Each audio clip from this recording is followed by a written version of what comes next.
Yeah, but it was just so interesting because when I did that immersion with homelessness and affordable housing, there was just a completely different perception that I gained. Because a lot of the times, whenever we're faced by a homeless person, or someone, maybe they're not even homeless, but they're just asking for money or for help or something, we're afraid to give them money because we think that they'll like buy drugs with it. But these people were explaining that sometimes it's so necessary to purchase drugs or alcohol to help them cope with sleeping on a concrete floor in like negative 30-degree weather, Chicago, or wherever they are. And it was just really interesting because you never really think about that, how difficult it is for them to cope with the situations that they're going through. And we take away that humanizing part of them because a lot of time people use alcohol to like, you know, help them cope with their own feelings. But when it's someone that's homeless, or we think that they're going to use our money to do that, to use the coping mechanisms that we use, then suddenly it's a problem. And it was just really interesting because I never thought about it like that. I was always more in the arena of let me take you to McDonald's and get you the burger so I know that you're actually spending it on food. Yeah. Did you ever think about that? I mean, that's something that my father always brings up. Really? Yeah. In a joking way, you've spoken to him before. But I'm thinking about it from enabling perspective. And I think that's the rationale employed by people who refuse to offer money.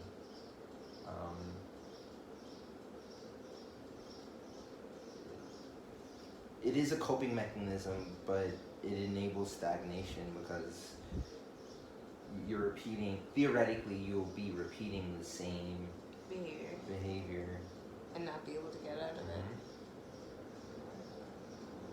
It's been also really interesting reading Humans of New York captions that sometimes people, they want to be so disassociated from society. They enjoy the freedom that the lifestyle affords them. So that's another thing that's also interesting too, is some people, I mean, I don't know how frequently or infrequently those people that enjoy excluding themselves from society are asking for assistance, but that's also an interesting part of it too, right? Like if you're asking for assistance, but you're also interested in maintaining this. At that point, you're just taking advantage of people. Yeah.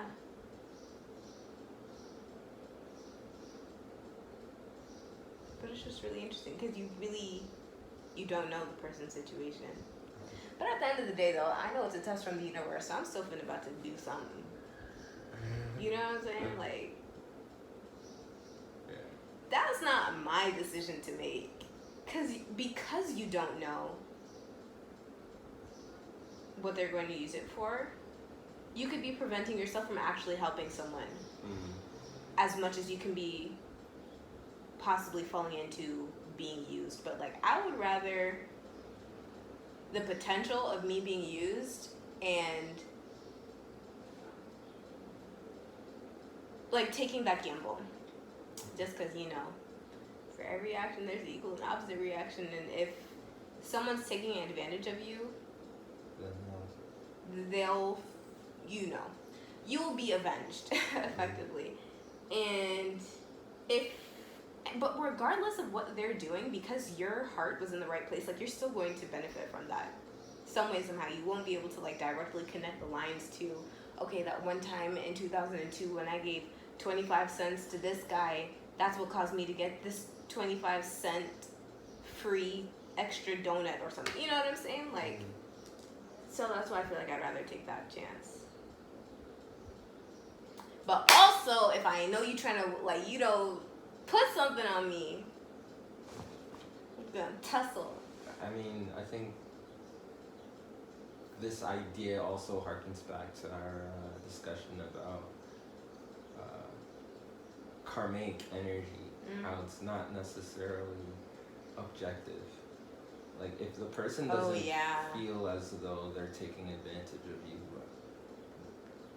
there's no debt to be paid, right? Which is also, like, wild. Because if that's the case, then that undermines so much of our conceptions of morality. It's relative. Which is wild. The concept of there's no way for society to function on relative morality or relative ethics. Which is why religion has become that foundation of truth.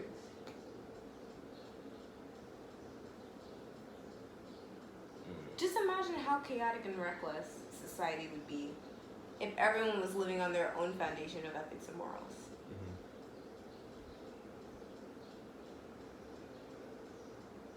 But then it's also weird because in as much as it is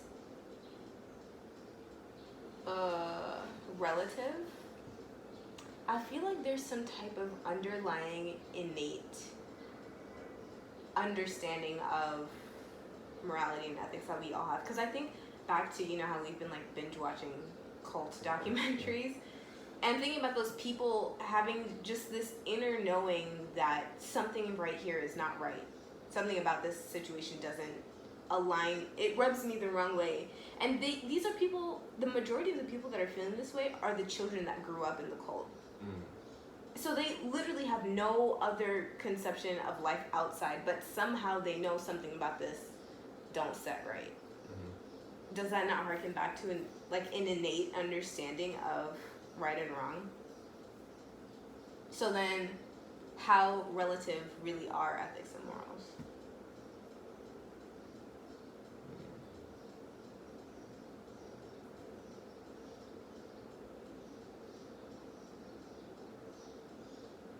But I also wonder, like, what are those things that we all, you know, cohesively define as right or wrong? And I feel like that's also really hard to disseminate at this age just because there's so much that we've been taught, societal rules, etc., that how do we know